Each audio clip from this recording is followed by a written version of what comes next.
pas roman, même s'il est avoué, elle est vouée à prendre cette forme. Car je ne prétends pas avoir de l'imagination, tout au contraire, je ne suis pas du tout fait pour élaborer une fiction. Ni un roman, ni confession, donc un mémoire scientifique peut-être, une étude de cas. Mon ambition est de produire une œuvre utile, sans fioriture, allant droit au but.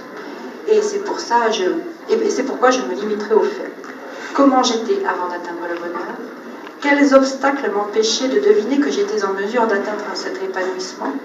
De quelle manière j'ai découvert que je n'avais pas d'autre solution que de supprimer ma femme pour y accéder? Et comment j'ai élaboré puis exécuté mon plan? Tel sera le contenu de ces mémoires.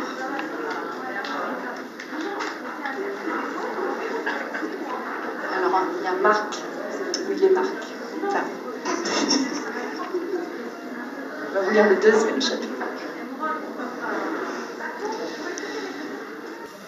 Jamais, d'aussi loin que je me souvienne, je n'ai eu à parler de moi-même. Je n'ai jamais partagé avec quiconque ce que l'on pourrait appeler mon intimité, si tant est qu'elle existe. Je n'ai jamais essayé de me raconter ma propre vie, ni de vouer ma solitude à l'éclaircissement de ce que je suis. Je préfère consacrer ces moments-là à la résolution de problèmes techniques. Et maintenant que je compare ces alternatives, je n'avais jamais songé à le faire avant.